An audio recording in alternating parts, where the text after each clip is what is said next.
சம்பந்தர், நாவுக்கரசர், சுந்தரர் ஆகிய மூவரும் இறைவனைப் போற்றிப் பாடிய பாடல்களின் தொகுப்பு தேவாரம். இதில் இறைவன் இசை வடிவாயிருத்தலை பல பாடல்களில் இவர்கள் உணர்த்தியுள்ளனர். பெருமந்திரங்களாகிய தேவாரம் மற்றும் திருவாசகத்தின் பதிகங்களை அதற்கு உரிய மரபு வழிப்பட்ட இசை முறையில் ஆசான் மா. செந்தமிழன் அவர்கள் இசையமைத்து பாடியுள்ளார்.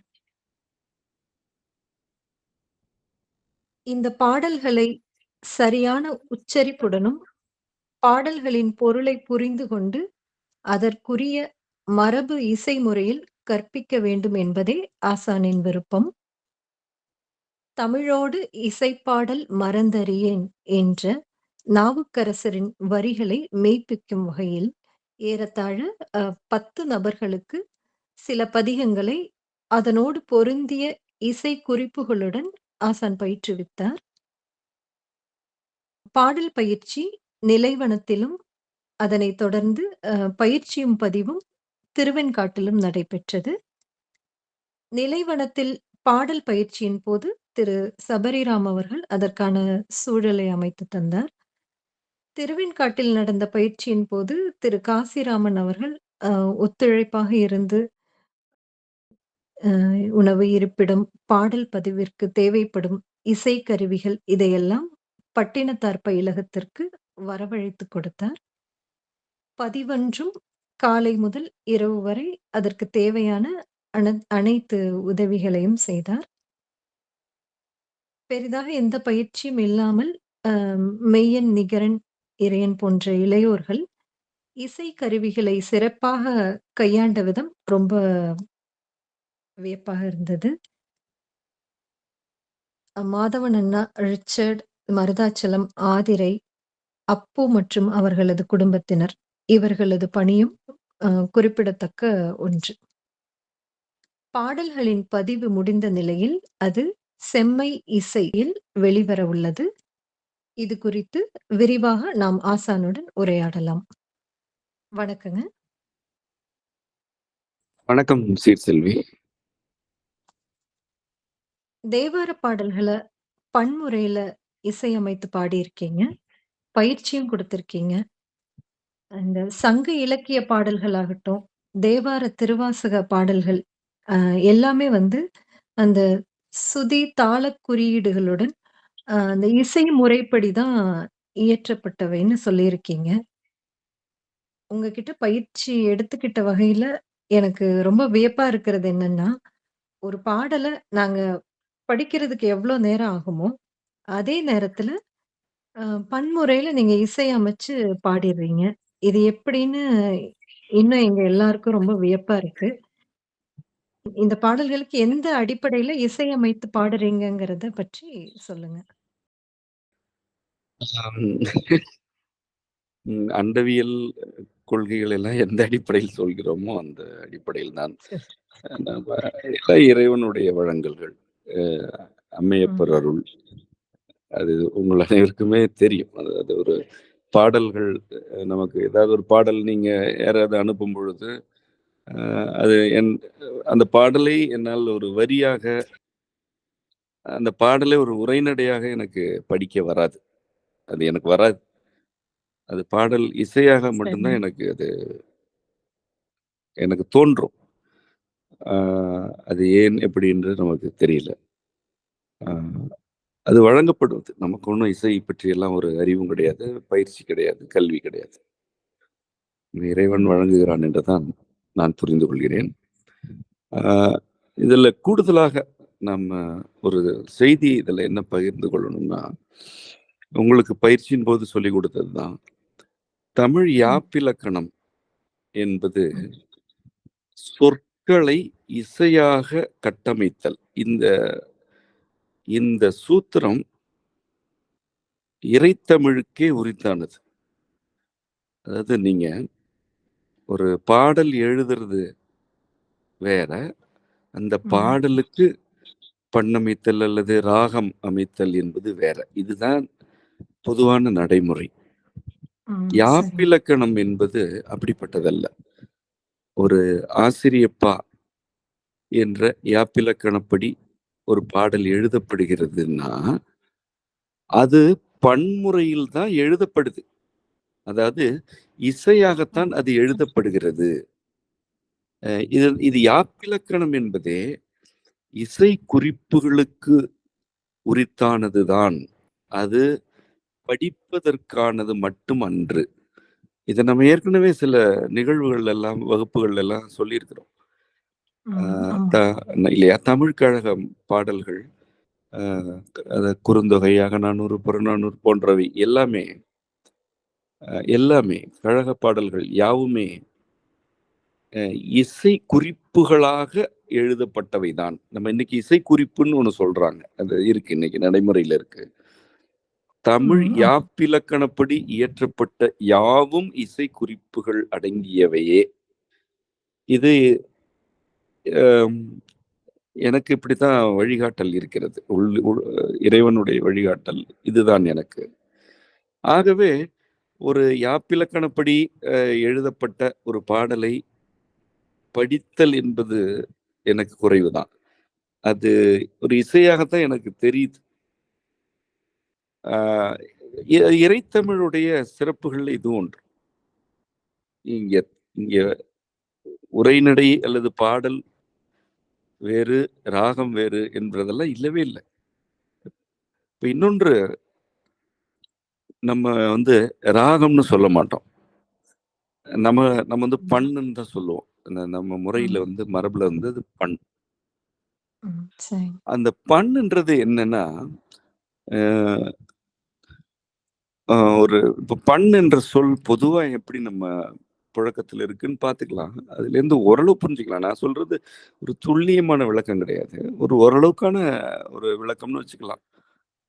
பண்டைய, பண்டு, பண்பட்ட, அ பண்பாடு, இதெல்லாம் எத குறிக்குதுன்னா, அ காலத்தில் முந்தைய, காலத்தின் பல்வேறு மாற்றங்களை உள்வாங்கி ஒரு பக்குவப்பட்ட, இப்ப நான் பக்குவப்பட்டன்றது நானா சொல்றேன். நான் அந்த பொருள புரிஞ்சுக்கணும். பண்டைய அப்படின்னா காலத்தில் முந்தைய. பண்பட்டன்னா என்ன? அ எல்லா ஏற்றத்தாழ்வுகளையும் கண்டு தன்னுடைய சீர்தன்மையை இழக்காமல் இருத்தல். அதுதான் பண்பட்ட அப்படின்னு சொல்றோம். இப்ப பண்பாடு அப்படின்னு எத சொல்றோம்? அ வெளியில இருந்து நெறைய தாக்கங்கள் வரும். உள்ளுக்குள்ளேயே நெறைய மாற்று கருத்துகள் வரும். தவறான நடைமுறைகள் இருக்கும். சரியான நடைமுறைகள் இருக்கும். இவை யாவற்றையும் உள்வாங்கி செரித்து ஒரு கோப்பாக, ஒரு ஒத்திசைவுடன், அ ஒரு ஒரு சிறிய ஒரு ஒரு பொருத்தமான, இயைவான நடையுடன், ஒரு ஒரு அது ஒரு இசைக்குரிய சொல் தான் பண்பாடுன்றது. பண்பாடுன்றதே பண்ணை பாடுன்றது தான். ஆனா அது வந்து சமூக பண்பாடு, மக்களுடைய வழக்கம் என்றெல்லாம் பொருள்பட இருக்கு. அது என்ன? மக்கள் கூட்டம் எவ்வளவோ ஏற்றத்தாழ்வுகள் இருந்தாலும், ஒரு மேல ஒரு கோடு, கீழ ஒரு கோடு, இடையில ஒரு 5 கோடுகள் அல்லது 6 கோடுகள். இந்த 8 கோடுகளுக்கு உள்ள இவங்க வந்து இருப்பாங்க. இதுக்கு மேல போயிட மாட்டாங்க, கீழ இறங்கிட மாட்டாங்க. அப்ப அதுக்கு பேரு தான் பண்பாடு. அப்ப பண் என்ற சொல்லு அ பண்டைய, அதாவது காலத்தில் முந்தையத குறிக்குது. அது மட்டுமல்லாமல், இன்று வரை, அந்த முந்தைய காலம் முதல் இன்று வரை பல்வேறு ஏற்றத்தாழ்வுகளை, கருத்துக்களை உள்வாங்கி, ஒரு சீர்தன்மைக்கு வந்த நிலையை குறிக்குது. இதுதான் பண் என்ற சொல்லுக்கு நம்ம புரிஞ்சுக்கிறது. இப்ப பண்ணுக்கு வருவோம். இத வந்து பண் அப்படின்னு ஏன் சொல்றாங்க? ஒரு பாடலுக்கான அடிப்படைய அப்படின்னா, இது காலத்தில் முந்தையது. இதுதான் காலம்னு வரையறுக்கவே இயலாது. அதுதான் பண். அடுத்ததாக, இந்த பன்முறைப்படி இயற்றப்பட்டவற்றில் பல உணர்ச்சிகள் இருக்கும். பல கருவி இசை இருக்கும். க அ சூழல் குறித்த பல கருத்துகள் இருக்கும். அத நம்ம வந்து தொல்காப்பியர் அதை வந்து அ ம் முதற் முதற் பொருள் தெரியும். நம்ம பலமுறை சொல்லியிருக்கிறோம். கருப்பொருள், உரிப்பொருள் அதான் உணர்ச்சிக்குரியது. அந்த உரிப்பொருள்ல தான் உணர்ச்சிகள் வந்துருது. கருப்பொருள்ல அந்த சூழல்ல உள்ள உயிரினங்களும் என்னென்ன மக்களோட வாழ்க்கை முறை, நடைமுறை என்ன எல்லாமே இருக்கு. இது எல்லாத்தையும் உள்ளடக்கிறது பண். எவ்வளோ இருந்தாலும், ஒரு 2 கோடுகளுக்கு இடையில் அதுல ஒரு குறிப்பிட்ட நடை, சீரான நடை இருந்தா அது பண். இப்படி குறிஞ்சிப்பண், முல்லைப்பண், மருதப்பண் இப்படி இருக்கு. 5 வகை 5 திணைக்குமே 5 பண் உண்டு. அது தவிர பல பண் வகைகள் உண்டு. இதுல இந்த ஒரு பண் குறிஞ்சி பண் அப்படின்னு நம்ம எடுத்துப்போம். இந்த குறிஞ்சி பண் அப்படின்றது ஒரு குறிப்பிட்ட ராகம் அல்ல. இதைதான் நம்ம நல்லா புரிஞ்சுக்கணும். அதாவது உங்களை போன்ற நம்மிடம் இந்த இசை கற்கும் மாணவர்களும் புரிஞ்சுக்கணும்.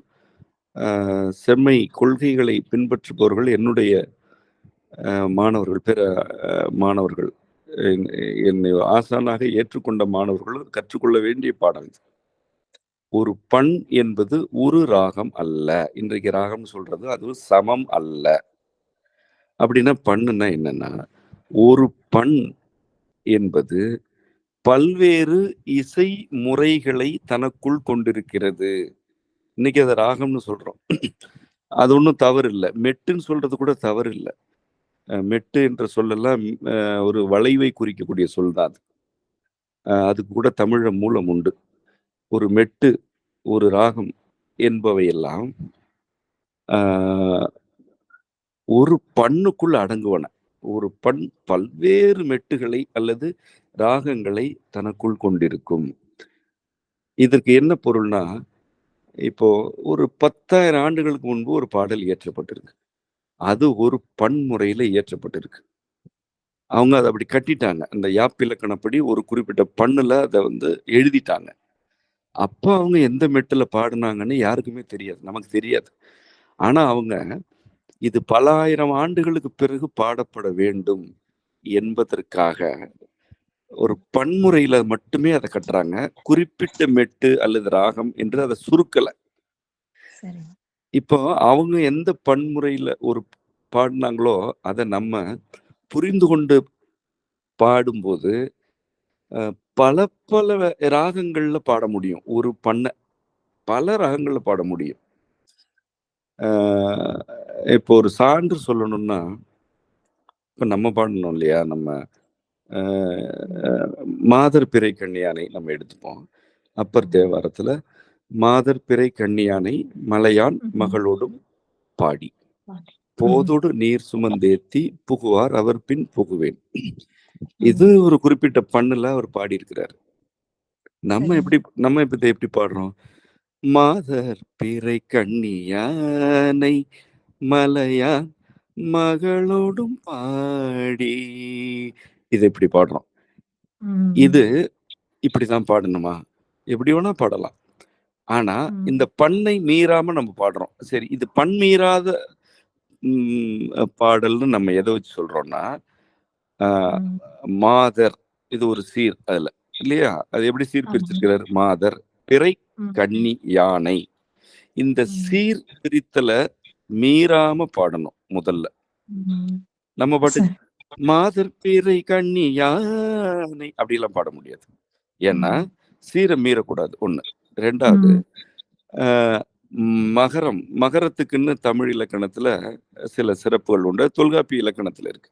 அப்ப மாதர் அப்படி பாடக்கூடாது. அது மாதர் அப்படின்னு வளைச்சுதான் பாடணும் மகரத்தை. அப்புறம் மா அப்படின்றது நெடில். அதுக்கு 2 மாத்திரை. அது 2 மாத்திரை கொடுத்து பாடணும். மாதர் பிறை இப்ப 2 மாத்திரை கொடுக்குறோம். மாதர் பிறை கண்ணி யானை, யானைக்கு யா 2 மாத்திரை. இப்படி தமிழில் இருக்கக்கூடிய தொல்காப்பியத்தில் இருக்கக்கூடிய யாப்பிலக்கணம் மற்றும் பிற குறிப்புகளை எல்லாம் உள்வாங்கி கொண்டு இந்த மாதர் பிறை கண்ணியானை பாடும் பொழுது அவங்க எப்படி சீர்பிரிச்சாங்களோ அந்த முறையில் மட்டுமே பாடும் பொழுது அந்த பண்ணை நாம் மீறுவதில்லை. மீற முடியாது. ஏன்னா மற்ற இலக்கணங்கள் எல்லாம் நம்ம பின்பற்றோம்ல. ஒன்னாச்சா, அடுத்தது உரிப்பொருள், அதாவது உணர்ச்சி. இந்த மாதர் பிறை கண்ணியானைன்றது என்ன உணர்ச்சியை கொடுக்குது? எனக்கு கூட தெரியாது. நீங்கள தான் அதோட விளக்கம் சொன்னீங்க. பாடலை நீங்கள தான் அனுப்புனீங்க. அவர் வந்து கைலையில இறைவனை கண்டதாகவும், அதன் பிறகு காலால் நடந்து வராமல், அது யாதும் சுவடுபடாமல்னு அவரே சொல்றாரு. நடந்து வராம ஏதோ ஒரு வழியில திருவையாறுக்கு வந்துட்டார். பொய்கையில் எழுந்திருக்கிறார் அவர் இங்க. அப்படி அவர் வந்துட்டு என்ன சொல்றாரு, நான் இறைவனுடைய திருப்பாதங்களை கண்டேன் அப்படின்னு சொல்றாரு. அப்ப இது ஒரு பரவசம், மகிழ்ச்சி. மகிழ்ச்சியை விட ஒரு பரவசம் நம்ம சொல்றோம் இல்லையா? அந்த ஒரு கிளர்ச்சி வகைப்பட்டது. இப்ப இந்த உணர்ச்சியை மாத்த முடியாதுல்ல. இப்ப இத போயிட்டு மாதர் பேரை கண்ணியானை இப்படி பாட முடியாது. எது ஏன்னா உணர்ச்சியை மாத்துறோம் நம்ம. அவருக்கு என்ன உணர்ச்சி இருந்ததுன்னு நம்ம புரிஞ்சுக்கிறோம். புரிஞ்சுட்டு மாதர் பேரை கண்ணியானை அப்படி பாடுறோம். அதுல இன்றியமையாது என்ன, கண்டேன் அவர் திருப்பாதம், கண்டேன் அவர் திருப்பாதம். இது ஒரு மகிழ்ச்சியின் வெளிப்பாடு, ஒரு உற்சாகத்தின் வெளிப்பாடு. இப்ப நம்ம என்னென்ன செய்யறோம்? ஒண்ணு, அந்த யாப்பிலக்கணத்தின் சீர்பிரிப்பு எவ்வாறு இருக்கிறது, அதில் சிறப்பு எழுத்துக்கள் மகரம் எல்லாம் இது போன்ற இதுல நிறைய இருக்கு. யகரத்துக்குன்னு சில சிறப்பு இருக்கு. இதெல்லாம் நம்ம பார்த்து அதை மீறாம உச்சரிக்கிறோம். அப்புறம் மாத்திரை கால அளவை மீறாம இருக்கிறோம். 2 மாத்திரைன்னா 2 மாத்திரை. அப்புறம் எங்க அது சுதி அடுத்தது அதெல்லாம் தனி. அதுக்கு இப்ப நம்ம அவ்வளவு விளக்கமா இது பேச முடியாது. இது இப்படி அவர் எந்த உணர்ச்சியை வெளிப்படுத்தினாரோ அந்த உணர்ச்சியையும் வெளிப்படுத்தி, அவர் எந்த யாப்பிலக்கணத்தில் கட்டி வைத்தாரோ அதனையும் வழிபட்டு, அதன் வழிபட்டு ஒரு பாடலை பாடும் பொழுது அதுதான் மரபு இசை, அதுதான் தமிழ் இசை. இப்போ நம்ம வந்து அவங்க எப்படிதான் பாடுனாங்களா, வாதிடக்கூடாது, வாதிடுவதை அவர்களே விரும்பவில்லை. அவர்கள் காலத்திற்கு ஏற்ப இதை பாடுங்கள்னு சொல்லி கொடுத்துட்டு போயிருக்காங்க. அதனாலதான் பண் வகுத்தாங்க. நேரடியா ராகத்தை கொடுக்கல நமக்கு. ஒரு பண் பல 100 ராகங்களை எல்லாம் கொண்டிருக்கலாம். இதுதான் அடிப்படை. இதை நான் உங்களுக்கு எல்லாம் வகுப்பில் பயிற்சியின் போது இது எல்லாமே நான் சொல்லி கொடுத்துருக்கிறேன்.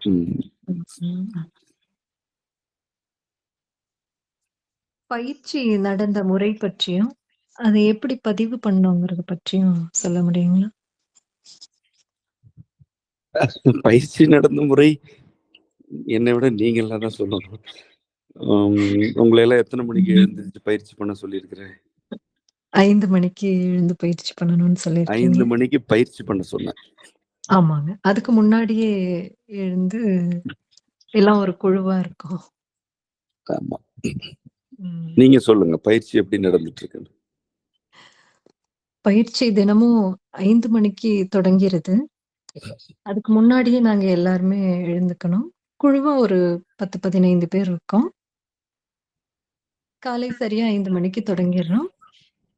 இதுல கொஞ்சம் சிறப்பா பயிற்சி பெற்றவங்க எங்களுக்குள்ள நாங்க பாடி காமிக்கும் பொழுது அதுல என்ன திருத்தம் இருக்கோ அதை சொல்றாங்க. நாங்க திருத்திக்கிறோம். அதுக்கப்புறம் உங்ககிட்ட வரோம். நீங்க அதுல ஏதாவது சிறிய தவறுகள் இருந்துச்சுன்னா சொல்றீங்க. அதுக்கப்புறம் திருத்திக்கிறோம்.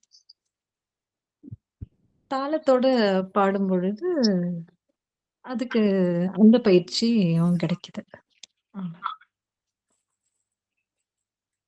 இதுல நம்ம பொதுவா என்னால ஒரு வேலையை அது ஒரு வேலை என்று மட்டுமே எனக்கு பார்க்க தெரியாது.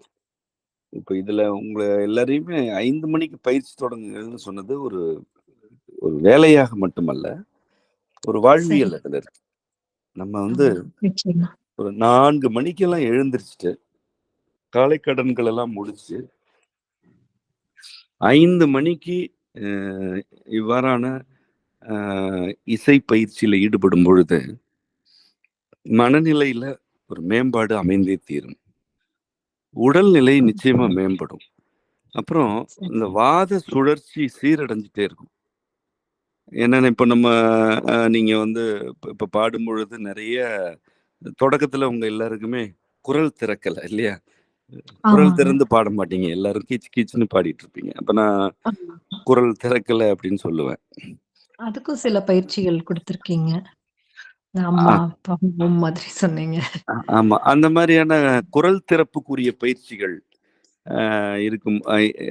திறப்புக்குரிய பயிற்சிகள், அப்புறம் மூச்சை நம்ம ஒரு ஒரு ஒரு ஒரு இசைக்காக மூச்ச நிறுத்துறது இனிமையாகவும் இருக்கும் அது. நெறைய பாடல்கள்ல வந்து மூச்சு நிறுத்தவே கடினமா இருந்தது உங்களுக்கெல்லாம் தொடக்கத்துல. ஆமாங்க. குறிப்பா எந்த பாடல்ல மிக கடினமா இருந்தது? எது? ம்.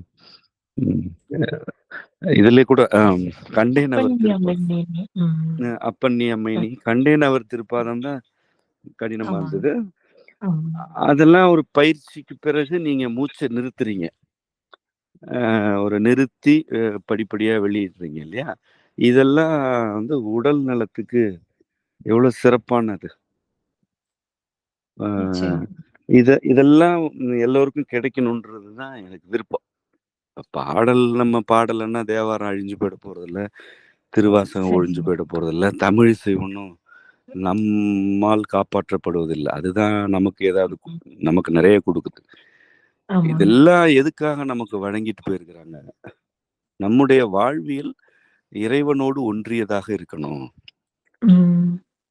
அன்றாடம் காலையில ஒரு 4, 4:30 மணிக்கெல்லாம் எழுந்து, நம்ம இந்த மாதிரியான பாடல்களை பயிற்சி செய்யும் பொழுது, நம்ம யார நெனைக்க போறோம்? இறைவன நெனைப்போம். சரி, இறைவன நெனைக்கலன்னா கூட எத நெனைப்போம்? இந்த பாடல நெனைப்போம். அந்த பாடல்ல யார் ஆமா. இருக்கா? அவன் தான் இருக்கிறான். இறைவன் தான் இருக்கார். அவன் தான் இருக்கிறான். அ அப்ப நம்ம ஏதோ ஒரு வகையில் இறைவனோடு உறவில் இருக்க வேண்டும் என்பதற்காகத்தான் இதெல்லாம் இசை முறையில பாடப்பட்டது. அது மீண்டு வர வேண்டும் என்பது தான் எனக்கு விருப்பம்.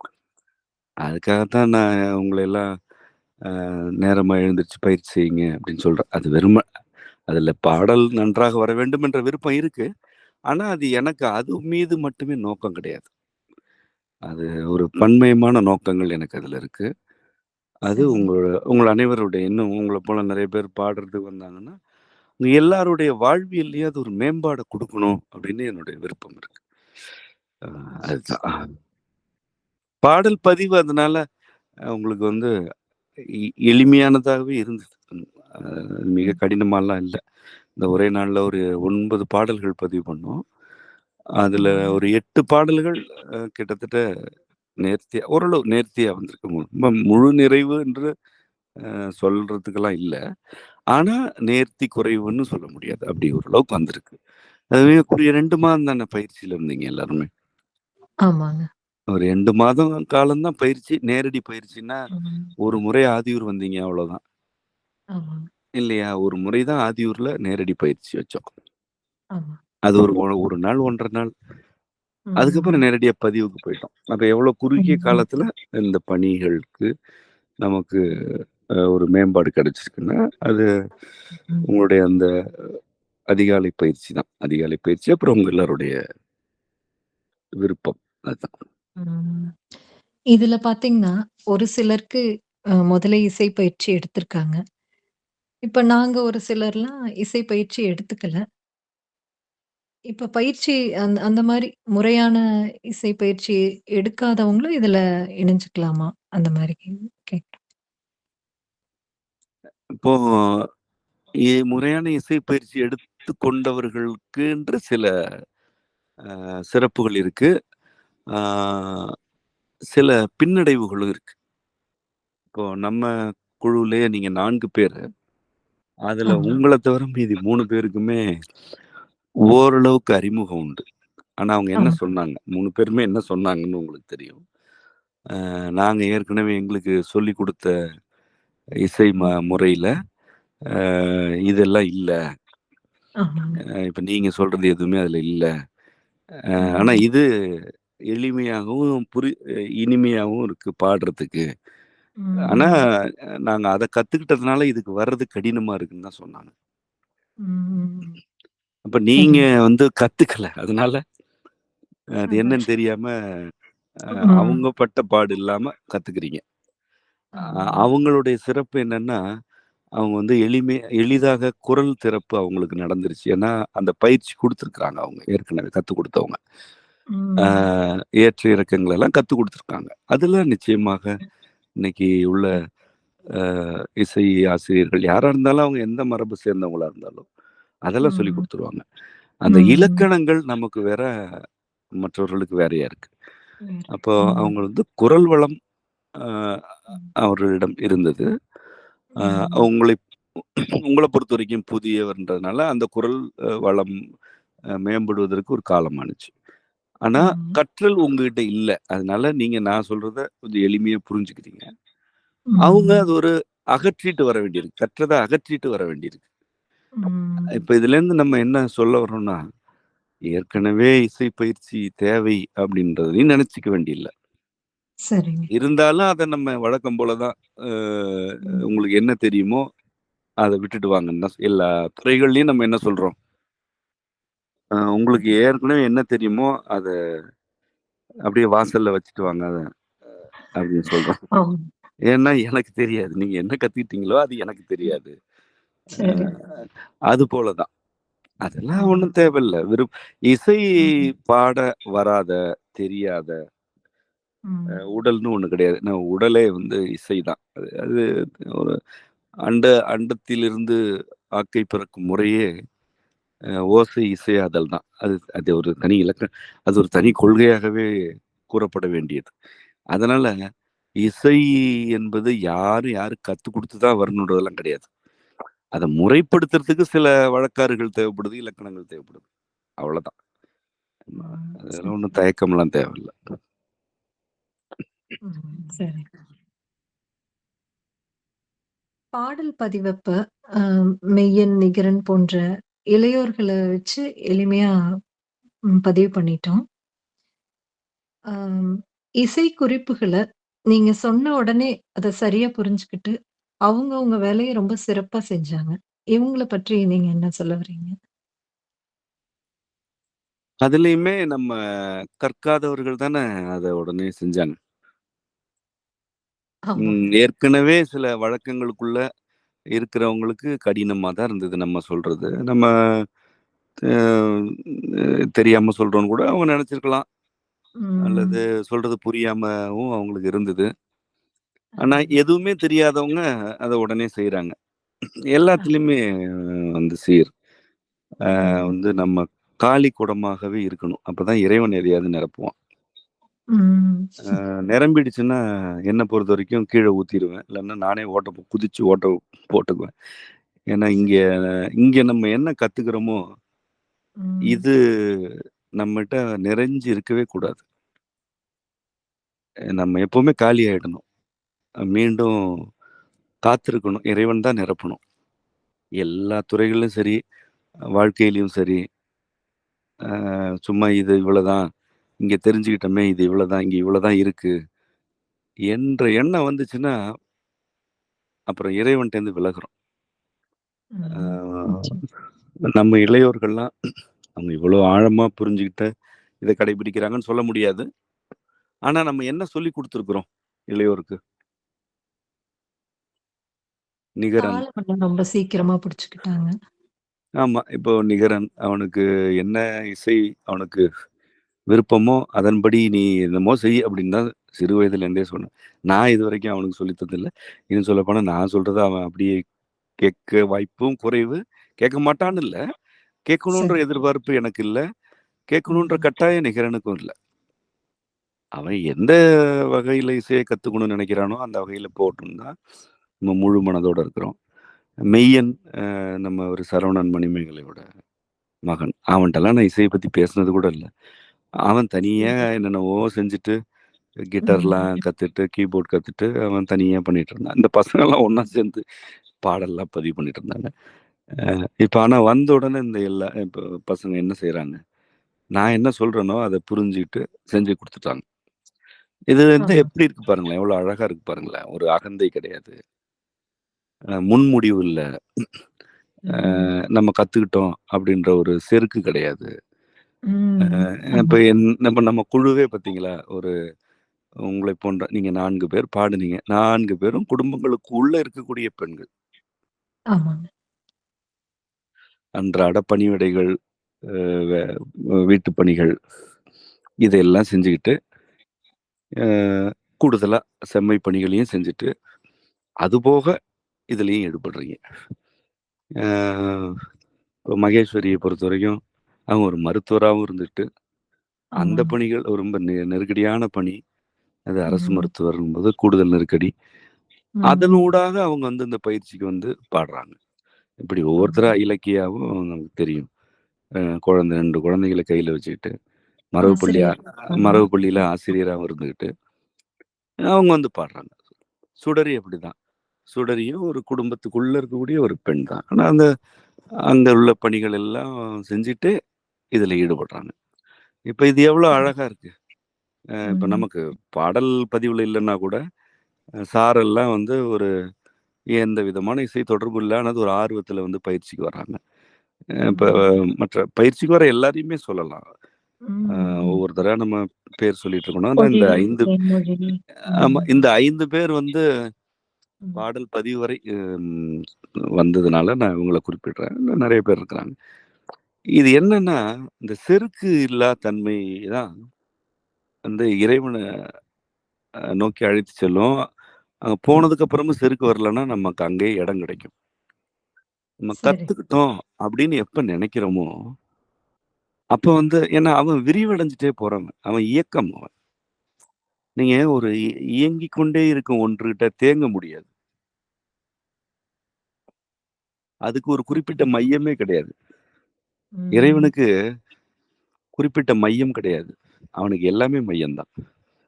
நீங்க எங்கேயாவது தேங்கிட்டீங்கன்னா, அவன் விரிவடைஞ்சு போயிட்டே இருப்பான். அல்லது உங்களுக்குள்ள நுட்பமாயிடுவான். நீங்களும் ம். அவனோட ஒத்திசைவா இருக்கணும். அது நீங்கன்னா நாம் எல்லாரும். நாம் எல்லாருமே அந்த செவிய கேட்கிற எல்லோருமே தேங்கிடக்கூடாது. செருக்கு மட்டும் வரக்கூடாது. சரிங்க. நான் நெனச்சது நடக்கணும். அல்லது நான் இத கத்துக்கிட்டேன். அ அல்லது நான் இத நல்லா புரிஞ்சுக்கிறேன் மத்தவங்கள விட. இதெல்லாம் வந்துச்சுன்னா தேக்கம். அப்புறம் 4 பேர் குறை சொல்றாங்க. அதுக்கு உட்காந்து ஒப்பாரி வைக்கிறது. பாராட்டுனா மகிழ்ச்சி மகிழ்ச்சி அடையலாம். அத ஒரு அடையாளமா மாத்திக்க கூடாது. எதுவுமே இல்ல, எதுவுமே இல்ல, எதுவுமே நம்மட்ட இல்ல என்ற உண்மைய விட்டுடக்கூடாது. நம்ம எதையாவது ஒண்ண புடிச்சுக்கணும்னா வாழ்க்கையில, நாம எதுவுமே இல்லன்ற உண்மைய புடிச்சுக்கணும். சரிங்க. அதுதான் உங்கள் அனைவருக்கும் அ நான் சொல்ல விரும்புற கருத்து. எனக்கு நானே எப்பொழுதும் சொல்லிக்கிறது அதுதான். நம்ம ம். எதுவுமே எனக்கு நல்லா தெரியும் நான் எதுவுமே இல்லன்னு. ம். அ அத தான் உங்களுக்கும் கத்துக் குடுக்க முடியும். அப்படித்தான் இளையோரோ, மற்றவர்களோ இதுல வந்து சேர்ந்திருக்கிறாங்க. இன்னும் இது ம். மேம்படணும். நெறைய மேம்பட வேண்டியிருக்கு. நெறைய விருப்பங்கள் நமக்கு இருக்கு. நெறைய மேம்பாடு நடக்க வேண்டியிருக்கு. பாடின முதற் பாடலே வந்து அததான் உணர்த்துச்சு. ஆமாங்க. ஆமா. யான் எதும் செய்வதில்லை, யான் எதுவும் செய்வதில்லை. அதுதான் முதல் பாடல். அது நமக்கு ம். ஏதோ ஒரு கோயில்ல நமக்கு வழங்கப்பட்ட பாடல். அதே ஒரு சரி. ஒரு ஒரு பன்முறையில் தான் அது நமக்கு உணர்த்தப்பட்டது. நான் அப்பவே பாடி வச்சிருந்தேன் அத. சரிங்க. அதெல்லாம் பல ம். ஆண்டுகளுக்கு முன்பு. ஆமா. அததான் நம்ம முதல்ல பாடணும். இப்ப இந்த இசை கோவைக்கு வந்து நம்ம இந்த ஆல்பம்னு சொல்லுவாங்க ஆங்கிலத்துல. சரிங்க. ம். இப்ப நம்ம யானதும் செய்வதில்லை. அதான் இந்த இசைக்கோவையுடைய பேரு. சரி. இதுல முதல் பாடலே யான் எதுவும் செய்வதில்லை தான். நம்ம ம். நம்ம பதிவுல கூட அததான் முதல்ல பாடணும். ஆமாங்க. நாம எதுவுமே செய்யறதில்ல. அதுதான் உண்மை. அந்த பாடல் பதிவப்ப கூட அப்படிதான் இருந்தது. நீங்க திடீர்னு சொன்னீங்க. ஒரு 2 முறை கேட்டு உடனே பாடுற மாரி ஆயிடுச்சு. ஆமா. எல்லாமே அதுக்கு அந்த பயிற்சியே இல்லல்ல. நீங்க பயிற்சி ம். எடுத்துக்கவே இல்ல. அந்த பாடல் தான் ஆமா. முதல்ல நம்ம வெளியிட போறோம். அது ம். எந்த பயிற்சியுமே இல்லாம தான் பாடுனீங்க நீங்க எல்லாரும். ரொம்ப ம். எளிமையான இசையோட அத சொல்லி தந்தீங்க நீங்க. ஆமா, ஆமா. அதுதான் உண்மை. அதுதானே சரி, வழி சரி. நடத்துது நம்மள. ம். ம். செம்மை இசை யூடியூப் வலைத்தளம் கடந்த 4, 5 ஆண்டுகளுக்கு முன்பே தொடங்கிட்டோம். அ தொடர்ந்து பல தமிழ் கழக பாடல்கள் அந்த இசை வடிவில தொகுத்து இந்த தளத்துல வெளியிட்டுட்டு வந்தோம். பெரிய இடைவெளிக்கு பிறகு, இப்ப தேவார திருவாசக பாடல்கள் இந்த செம்மை இசை வலைத்தளத்துல வர இருக்கு. இந்த 2க்கும் உள்ள வேறுபாடு என்ன? இத பற்றி கொஞ்சம் சொல்லுங்க. இது இந்த நம்ம மரபு இசை அ முன்னெடுக்கப்பட வேண்டும் என்பது நமக்கு சில ஆண்டுகளா ஒரு 6, 7 ஆண்டுகளாக இருந்த விருப்பம் அது. ஆ நம்ம சரி. தில்லையில நம்ம அ ஒரு ஒரு ஒரு கோயிலுக்கு நம்ம அப்பல்லாம் அடிக்கடி போயிட்டு வர்றது வழக்கம். ம். இது நான் சொல்றது ஏறத்தாழ 2014 அல்லது 15க்குள்ள இருக்கும். 15க்குள்ள. ம். சரி. அப்பொழுதே ஒரு இசை வடிவில் ஒரு பாடல் நமக்கு உணர்த்தப்பட்டது. ஆ அத நம்ம எழுதி வச்சுட்டோம். இப்பவும் எனக்கு அவ்வாறு உணர்த்தப்பட்டதெல்லாம் நான் 7, 8 ஆண்டுகள் ஆனாலும் கூட எனக்கு நினைவுல இருக்கும். அத பார்த்தா அதே முறையில தான் பாடுவேன். ஏன்னா, அது நம்ம முயற்சியில வரல. ஆ ம். அதன் பிறகு அதுதான். பல பாடல்கள் வந்து இசை அ ஒரு பன்முறையிலேயே நம்ம பல உணர்த்தல்கள் வந்துட்டே தான் இருந்தது. அது ஒரு பக்கம். அத நான் வெளிப்படுத்தல. அத நான் வெளிப்படுத்த முடியாது. இறைவன் தானே வெளிப்படுத்த முடியும். ஆனா, நமக்கு அது நிச்சயம். உள்வாங்குதல்கள் இருந்துட்டே இருந்துச்சு. வழங்கல்கள் கிடைச்சுட்டே தான் இருந்துச்சு. அதுல நம்ம அந்த முதல் பாடல் வந்து, "ஏதிலன் வந்தேன் தீதிலனே, சூதிலா சரி, அன்பை நாடிலனே" என்றது தான் முதல்ல நமக்கு உணர்த்தப்பட்ட பாடல் அது. சரிங்க. அதுக்கப்புறம் நெறைய பாடல்கள். அதுல இப்போ நம்ம செம்மை மரபு பள்ளி சேர்ந்த குழந்தைகளுக்கும் சிலருக்கும் தெரியும். ஆ "செய்வதற்கு வினை இல்லை" அப்படின்னு ஒரு பாடல். அது இப்ப மாணவர்களுக்கெல்லாம் கூட கற்றுத் தருவாங்க. அது வந்து காந்திமதி ம். எல்லாம் கூட அடிக்கடி அது மாணவர்களுக்கு கற்றுக் குடுத்துட்டே இருப்பாங்க, இந்த பாடல.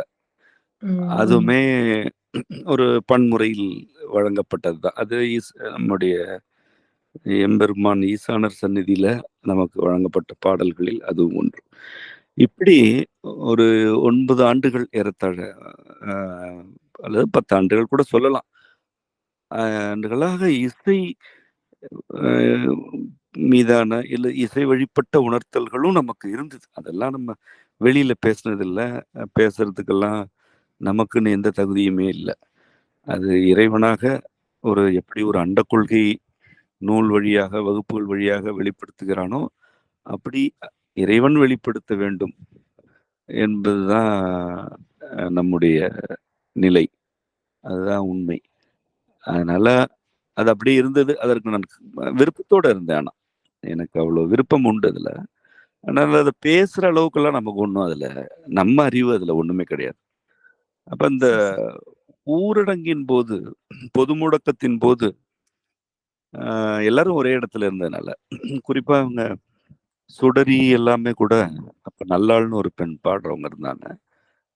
ஆமாங்க. இவங்கலாம் கூட உங்களுக்கு தெரியும். உங்களுக்கு எல்லாமே கூட அப்ப பயிற்சிலாம் தொடக்கத்திலேயே நான் குடுக்குறேன். ஆனா நீங்கலாம் போயிட்டீங்க பாதியில.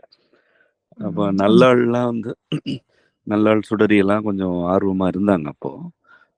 அ செம்மைவனத்தில எல்லாரும் தங்கியிருந்த காலத்துல நம்ம அத பாடுனோம். தமிழ் கழக பாடல்களே குறுந்தொகை, அகநானூறு, புறநானூறு, நற்றிணை, ஐங்குறுநூறு இந்த நூல்கள்லேருந்து பட்டினப்பாலை. இந்த நூல்கள்லேருந்து கிட்டத்தட்ட அல்லது மிக குறைவாக 100 பாடல்களுக்கு மேல நாம பாடி வச்சிருக்கிறோம். பன்முறையில. இதெல்லாம் அப்பவே பாடியாச்சு. சரிங்க. 2018, 20லயே 20க்குள்ளயே பாடியாச்சு. 100 பாடல்களுக்கு சரி. மேல இருக்கு. அது வந்து ஆ அ ஒரு வடிவம் பெறாமலே இருந்தது. அ அப்படியே கடந்தது. அப்போ ஊரடங்கின்போது நம்ம அதுல சில பாடல்கள மட்டும் கையில கிடைச்ச அப்ப இருந்த நம்ம செம்மைவனத்துல என்ன இருக்குதோ கையில, அந்த கருவிகள வச்சுட்டு பாடி, கொஞ்சம் தாளம் போட்டு, அத வந்து செம்மை இசை அப்படின்ற வலையொலி வலைதளம் வழியாக தரவேற்றம் பண்ணுனோம். அது எனக்கு அதுல பெரிய நிறைவு கிடைக்கல. அதனால நிறுத்திட்டேன். நம்ம விருப்பம் ஒண்ணா இருக்கு, நடைமுறை வேறையா இருக்கு. சரிங்க. வந்தது ஒண்ணும் குறைவானது இல்ல. ஆனா அது மேம்படல அப்படின்னு நிறுத்திட்டேன். அப்புறம் பயிற்சிக்கு யாரும் தொடர்ந்து வரல, ஒத்துழைப்பு இல்ல. இப்படியே நிறுத்தியாச்சு. அப்புறம் நானா அது அடுத்த 4 ஆண்டுகள் ஒரு விருப்பத்தோட தான் இருந்தேன். இப்போ அதுக்கான காலம் வழங்கப்பட்டிருக்கு. அதான் வழங்கப்பட்ட உடனே என்ன நடக்குது? பாடுறதுக்கு இப்போ உங்கள போன்றவங்க வர்றீங்க.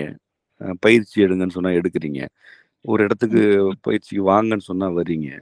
பதிவுனா அந்த பதிவு செய்வதற்கு ஒத்துழைப்பு இப்ப நம்ம செம்மை திருத்தொண்டர் காசிராமன் அ எ அந்த பதிவுக்கான எவ்வளோ ஒத்துழைப்பு என எல்லாமே பார்த்துக்கிட்டாரு. நிச்சயமா சொல்லி ஆகணும். ஆமா. பார்த்துக்கிட்டாரு. இடையில நம்ம ஆதியூர் போனோம்னா, அங்க சபரி பார்த்துக்கிறாரு. இதெல்லாம் அப்ப இல்லையே நம்மகிட்ட. இப்ப இவங்கலாம் ம். அப்ப இல்ல. ஆமாங்க. இந்த இந்த நிலைமையில இல்ல. அப்ப பட்டினத்தார் பயிலகம்னு ஒண்ணு இல்ல. ஆமாங்க. ஆதியூர்ல ஒரு கட்டமைப்பு நம்ம போனா தங்குறதுக்கு ஒரு குடில் இருக்கு. அது அன்னைக்கு இல்ல. ம். அப்ப ஆமாங்க. சும்மா ஒன்றும் இல்லாம தான் நம்ம அலைஞ்சிட்டு இருக்கிறோம். இப்ப என்ன பொறுத்தவரைக்கும் ஒண்ணும் இல்லாம அலைஞ்சிட்டு இருக்கிறேன். அது விருப்பம் மட்டும் ம். ஒரு கருவா உள்ள இருக்கு. ம். நான் சொன்னா பயிற்சி எடுக்கிறதுக்கு யாரும் இல்ல. என்ட்ட கத்துக்க வர்றதுக்கு யாரும் இல்ல. அ எதுவுமே இல்ல. ஆனா உள்ளுக்குள்ள அந்த கரு மட்டும் அப்படியே இருக்கு. இன்னைக்கு அது இறையருளால் ஒரு வடிவத்துக்கு வரத் தொடங்கி இருக்கு. இப்ப வேறுபாடு என்னன்னு கேட்டா, அது அப்ப பதிவு செய்ததெல்லாம் ஒரு நம்ம ஒரு ஒரு முன்னோட்டம். இது இப்படியெல்லாம் இருக்கும் அப்படின்னு அதுல சில பாடங்கள் எனக்கு கிடைச்சது. இப்போ சரி. ஒரு அடுத்த கட்டம். இது அவ்வளவுதான். நம்ம இன்னும் இலக்கெல்லாம் அடையல. நம்ம இப்ப வெளியிட போற பாடல்கள்லாம் ஒண்ணும் சிறப்பான பாடல்கள்னு நான் தன்னடக்கமா சொல்ல உண்மையிலேயே அப்படி கிடையாது. ஆ ஒரு ஒரு நேர்த்தி வந்திருக்கு. அவ்வளவுதான். அடிப்படை நேர்த்தி வந்திருக்கு. ம். இ சரி. இன்னும் நம்ம இதுல மேம்படணும். அதுக்கு இன்னும் காலம் இறைவனால் வழங்கப்பட ம். வேண்டும். அ சரி. அப்ப நம்ம திரும்பி பார்க்கும்போது, அந்த இடத்துல இருந்து திரும்பி பார்க்கும்போது, இந்த யானதும் செய்வதில்லை. இந்த இசைக்கோவை இருக்கே, இது வேறுபாடா தான் தெரியும். ஓ! அங்க நம்ம அப்படி இருந்தோமா? இப்ப இங்க வந்திருக்கிறோம்ன்னு. அப்படி ஒவ்வொரு அ படிநிலையாக நம்ம மேம்பட, அந்த முந்தைய நிலைகள் எல்லாம் வேறுபாடாக தெரியும். ஆனா எல்லாத்துக்கும் என்ன ஒற்றுமை? ஒண்ணே ஒண்ணு தான். யான் எதுவும் செய்வதில்லை. அது ம். கருவாக ம். இருந்த பொழுதும் நாம் எதுவும் செய்யல. அது வடிவம் ம். எடுக்கும்போது நம்ம எதுவும் செய்யறதில்ல. அது வளர்ச்சி ம். அடைந்தாலும் நம்ம எதுவும் செய்ய போறதில்ல. அதுதான் ஒற்றுமை. நிச்சயமா. படிநிலைகளா பார்க்கிறப்ப வேற வேறயா தெரியும். அவ்வளவுதான். சரி. இந்த இசைக்கோவைய செம்மை மக்கள் எப்படி பார்க்கணும்னு சொல்லுங்க? எனக்கு இதுல இருக்கிற விருப்பம் என்னன்னா, ம் இப்போ ஒரு வேயூர் தோழிபங்கன் அப்படின்னு ஒரு திருஞான சம்பந்தருடைய தேவார பாடல் இருக்கு. அது கோளறு பதிகம் என்று ஆமாங்க. அழைக்கப்படுவது. அ இந்த திருமுறைகள் எல்லாம் மந்திரங்கள் தான்னு முதல்ல புரிஞ்சுக்கணும். ஒத்துக்கணும். ஒத்துக்கலன்னா இத போய் பாடக்கூடாது. ஒரு மந்திரம்னா என்ன? அந்த மந்திரத்தை அதன் பொருள் உணர்ந்து உச்சரித்தால், அது எந்த பொருளில் இயற்றப்பட்டதோ, அது நிறைவேற்றப்படும். அதுக்கு பேரு தான் மந்திரம். நல்லா புரிஞ்சுக்கணும். அத உச்சரிச்சாலே நல்லது நடந்துரும். அதெல்லாம் இல்ல. அதாவது அம் பொருள் உணர்ந்து சொல்பவர்கள் சிவபுரத்துக்கு செல்வர். அதுதான் மாணிக்கவாசக பெருமானுடைய வாக்கு. சிவபுராணத்துக்கு சொல்றாரு. எல்லாத்துக்குமே அதுதான். அதாவது மந்திரம்ன்றது என்ன? நிறைமொழி மாந்தர்தம் ஆணையிற் மறைமொழிதாமே மந்திரம் என்ப. தொல்காப்பிய இலக்கணம். ஆமா. நிறைமொழி நிறைமொழின்னா கூடுதல் குறைவு இல்லாம பேசுறவங்க. நிறைவான கருத்துக்களை சொல்பவர்கள். மிகைப்படுத்த மாட்டாங்க. எதையும் குறைச்சு சொல்ல மாட்டாங்க. நிறைவளிக்கக்கூடிய கருத்துக்கள சொல்லுவாங்க. அதாவது உங்களுக்கு எது நிறைவானதோ தருமோ அத சொல்றவங்க. இது மாரி நெறைய இருக்கு நிறைமொழி. இப்படிப்பட்ட நிறைமொழி சொல்லும் மனிதர்கள் மாந்தர். அவர்கள் ஆணையிட்டால் அதிலிருந்து எழும் சொற்கள் தான் மந்திரம். அது பாருங்க, ஆணையிற் கிளந்தன்னு தான் சொல்றார் தொல்காப்பியர். அவ்வாறானவர்கள் ஆணையிடலாம். அந்த ஆணையிடுவதற்குன்னு அவங்க சில சொற்கள் வச்சுக்கிறாங்க இல்லையா? அதுக்கு பேர் தான் மந்திரம். இதுதான் மந்திரத்துக்கு தொல்காப்பிய இலக்கணம். நிறைமொழி மாந்தர்தம் பெருமை நிலத்து மறைமொழி காட்டும் என்பது திருக்குறள். இதேதான் அந்த தொல்காப்பியர் சொன்னத திருவள்ளுவர் வேறு வகையில சொல்றார். ஒரு நிலத்துல என்னென்ன மந்திரங்கள் இருக்கோ, அதான் மறைமொழின்றது மந்திரம். மறைமொழி இருக்குதோ, அத பார்த்தாலே அந்த ஊர்ல, அந்த நிலத்துல நிறைமொழி மாந்தர் எப்படி இருக்காங்கன்னு தெரிஞ்சிரும்ன்றாரு. அந்த நிலத்தோடைய மறைமொழிகள வச்சு அங்க யார் இருக்காங்க, எப்படிப்பட்ட நிறைமொழி மாந்தர் இருக்காங்கன்னு தெரிஞ்சுக்கலாம் அப்படின்றார். 2ம் ஒரே பொருள் தான். இப்போ ஒரு அந்த தேவாரம், திருவாசகம் இதெல்லாம் மந்திரம் தான் அப்படின்னு ஒத்துக்கொண்டால், அதை அவற்றின் பொருளோடு அந்த பொருளை உணர்ந்து பாடணும். அல்லது படிச்சா கூட போதும். பாடணுன்றதெல்லாம் ஒண்ணும் இன்றியமையாமை கிடையாது. நாம சமூகத்துல நாம பார்க்கறது, எனக்கு இப்ப தேவாரம்லாம் புதிதுதான். நான் படிச்சதில்ல. இப்ப நீங்கலாம் இப்போ எனக்கு இதோட தொடக்கம்னு பார்த்தா காந்திமதி இந்த அப்பன்னி அம்மினி அனுப்புனாங்க. எனக்கு நினைவுக்கு வர்றது அதுதான். முதல்ல அதான் பாடத் தொடங்குனேன். ஒரு 3 மாதங்களுக்கு முன்பு, 4 மாதங்களுக்கு இருக்கலாம். அப்புறம் சில பாடல்கள் நீங்க மாதர் பிறை கணியானையில நீங்க அனுப்புனீங்க. இந்த மாரி ஒருத்தர் நங்கை சில பாடல்கள் அனுப்புனாங்க. இப்படி ஒருத்தரே ஏதாவது அனுப்புறத நான் பார்த்தோனே எனக்கு அது ஒரு இசை வடிவா தான் வருது. நான் பாடிடுறேன். இத தவிர நான் போய் தேவாரம்லாம் படிக்கல. திருவாசகம் கூட கொஞ்சம் மிக குறைவா படிச்சிருக்கிறேன். தேவாரம்லாம் எனக்கு புரியுது. ஆனா, தேவாரம் படிக்கும்போது எனக்கு என்ன தோணுதுன்னா, ஐயோ! இதெல்லாம் அதிகமா படிக்கக்கூடாதுன்னு தோணுது. ஏன்னா, அதுல இருக்கிற கருத்துக்கள் எல்லாம் அவ்வளோ அடர்த்தியா, செறிவா இருக்கு. இவ்வளோ கருத்துக்கள உள்வாங்கறதுக்கு நம்மட்ட முதல்ல உடம்பு இருக்குதா? மனநிலை இருக்குதா? என்ன கேட்டா நான் சொல்லுவேன், இல்ல. என்கிட்ட இல்ல. அவங்க எவ்வளோ சொல்லியிருக்கிறாங்க. இது எல்லாத்தையும் சும்மா உட்காந்துக்கிட்டு, ஆ அதுவாக்கும், இதுவாக்கும்ன்னு பேசுறதுக்கா அவங்க சொல்லிட்டு போனாங்க. ஒரு கருத்து படிக்கிறோம்னா, அதோட பொருளோட படிக்கணும். அந்த பொருளை ஏத்துக்கணும். ஏத்துக்கிட்டா அது மந்திரம். நானும் தேவாரம் படிக்கிறேன் அப்படின்னு ஓதுறது, அப்புறம் வாழ்க்கையில எல்லா இடர்பாடுகளுக்கும் முகம் கொடுத்துட்டு அதிலேயே கிடக்கிறதுன்னா, அதுக்கு தேவாரம் எதுக்கு? தேவையே இல்லையே தேவாரம். ஒரு மந்திரம் படிக்கிறீன்னா, அது மந்திரம் தான்னா, உன்னை மீட்டு எடுத்துருமே.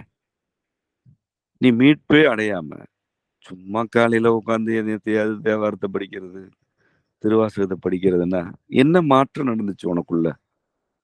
மாற்றம் நடக்கலன்னா, நீ என்ன பண்ணிட்டு இருக்கிற? கதை படிக்கிற. அட உண்மையிலேயே நடைமுறை பாருங்க. ஒரு கதை படிச்சா கூட, அந்த கதையிலேருந்து ஏதாவது ஒரு கருத்து வழி நடத்திருங்க. ஏதோ ஒரு உணர்ச்சியாவது குடுக்கும். சிறுவர்களோட கதை, அந்த ஏதாவது ஒரு அ ஒரு கற்பனை மிகுந்த சிறுவர் கதையில கூட ஏதாவது ஒரு உணர்ச்சி வாழ்க்கையில வழி நடத்தும். ஒரு வீரத்த குடுக்கும். நேர்மையா நடந்துக்கணுன்ற எண்ணத்த குடுக்கும். வெறும் கதை இல்ல. அதெல்லாம் ஒண்ணும் மந்திரம் கிடையாது. அப்படி இருக்கும்போது, தேவாரத்துல உள்ள ஒரு பாடல் என்னென்னலாம் இப்ப நான் நீங்க அனுப்புன பாடல்கள் வச்சுட்டு நான் சொல்றேனே. "வேயுறு தோழி பங்கன்" பாடல் வந்து ஒரு 9 கோள்கள் எல்லாம் சொல்றாரு.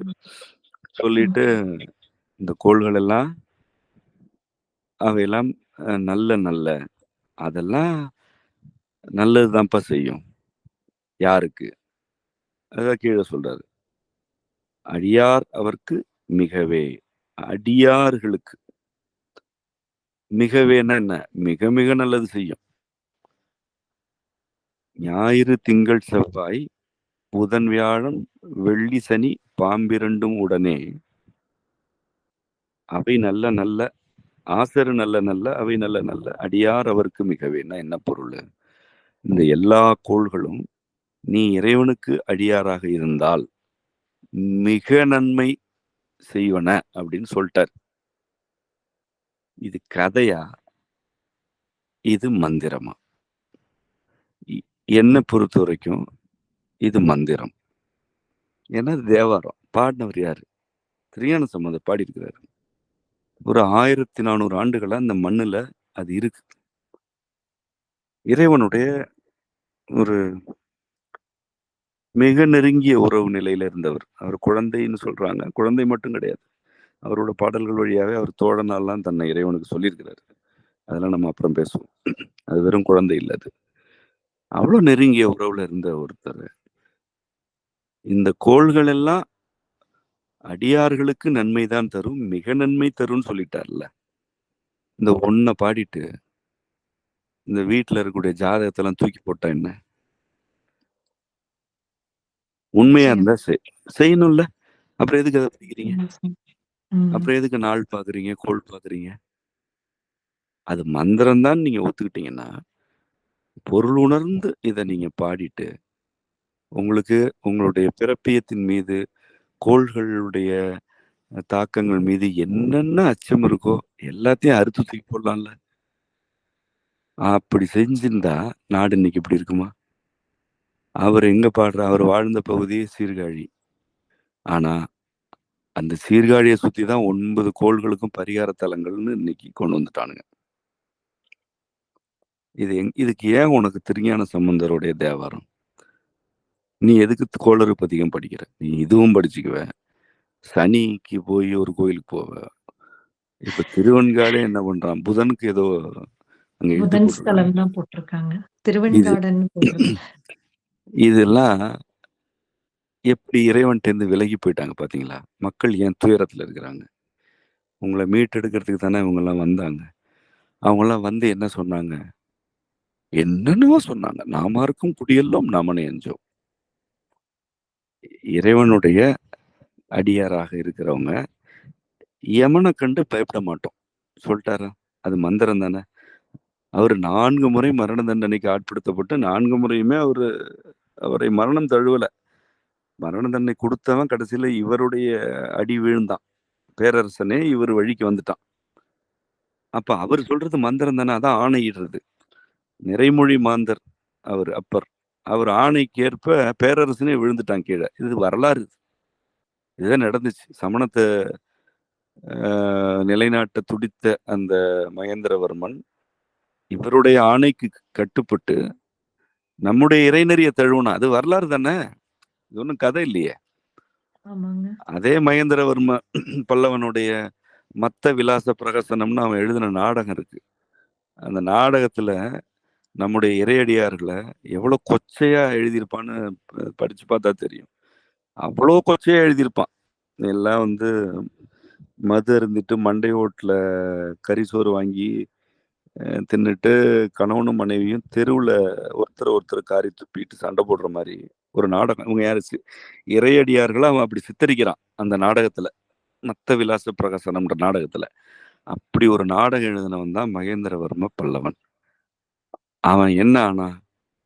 அப்பரடிகளுடைய ஆணைக்கு கட்டுப்பட்டது போல, அவன் நம்முடைய இறைநெறிய தழுவிட்டான்.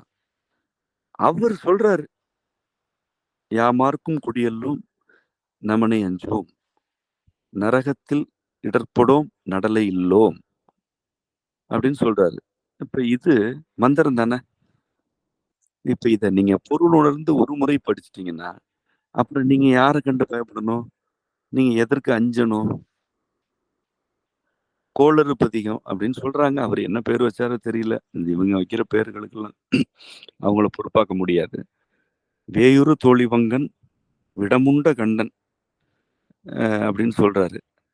சொல்லிட்டு தான் இந்த கோள்கள் எல்லாம் நல்லது தான்ப்பா செய்யுன்றாரு. விடமுண்ட கண்டன் ஏன் சொல்றாரு அந்த இடத்துல? மனிதர்களுடைய வாழ்க்கைக்காக விடத்தை, அதாவது நஞ்சை உண்டவன் நம்முடைய இறைவன். அவன் வந்து உனக்காக நஞ்சுண்டவன். அவன் படைத்த கோள் உனக்கு தீங்கு செய்யுமா? இதுதான் மறைமுகமா கேட்கிற கேள்வி. அப்படிப்பட்டவனுடைய அடியாருக்கு எப்படியா அந்த கோள்கள் தீங்கு செய்யும்? அதெல்லாம் நல்லதுதான் செய்யும் அப்படின்னு அவர் சொல்றாரு. இந்த மாதிரி இத பொருளோட மக்கள் புரிந்து கொள்ளணும்னு தான் நான் விரும்புறேன். இதற்காக இது இசை வடிவுக்கு வருவது இன்றியமையாததா இருக்குன்னு நினைக்கிறேன். இப்ப நம்ம பாடுறோம். பொருள்லாம் இப்ப அந்த பாடல்ல நம்ம சொல்லல. அது முதல்ல இசை வரட்டும்னு. ஆனால் ஒவ்வொரு பாடலையும் பொருளுடன் மக்கள் கேட்க வேண்டும். அந்த பொருளை ஏத்துக்கிட்டு அவங்களுடைய கவலைகள், பதட்டங்களை எல்லாம் விட்டொழித்து, இறைவா உன்னையன்றி வேறு யாரும் எனக்கில்லை. நான் உன் அடியில் வீழ்கிறேன் என்று இறைவன் அடியை நாடினால், வேற எந்த விதமான கவலையும், பதட்டமும் அவர்களுக்கு தேவையில்ல. எந்த மனிதர் மீதும் அவங்களுக்கு அச்சம் வராது. எல்லாம் இறைவன் பார்த்துக்குவான் என்ற நிலைக்கு வருவாங்க. இது ஒவ்வொருவருக்கும் வரணும்னு நான் விரும்புறேன். அடுத்ததாக, எனக்கு தெரியும் என்னோட உரைகள்லாம் யாரு கேட்குறாங்க. அப்படியே வீட்ல சமைச்சுக்கிட்டு இந்த உரைய கேட்டுட்டு இருக்காங்க. ஆண்கள் பணியின் போது அல்லது வாகனங்கள் ஓட்டும்போது இதை கேட்டுட்டே இருக்கிறாங்க. எளிமையான மக்கள் தான். அவங்க ஒரு பெரிய செல்வந்தரா இருக்கலாம், அல்லது ஏழ்மையில இருக்கலாம். ஆனா மனநிலையில எளிமையா இருக்கிறவங்களுக்கு தான் என் குரல் கேட்கும், என் கருத்து புரியும். அப்படி எளிமையாக இருப்பவர்களுக்கு அவங்களும் சேர்ந்து பாடுற மாதிரியான ஒரு வடிவம் கிடைக்கணும்னு எனக்கு விருப்பம். இப்ப நம்ம பாடுறது எல்லாமே அப்படிதான் இருக்குன்னு நான் நினைக்கிறேன். அது இப்ப மாசில் வீணையும் எடுத்துட்டா நம்ம அத பாடியிருக்கிற முறையே ம் ஆமா. ம் அது நம்மட்ட ரொம்ப சொல்லக்கூடாது. புதிய விதமா தான் இருக்கும். ஆமா.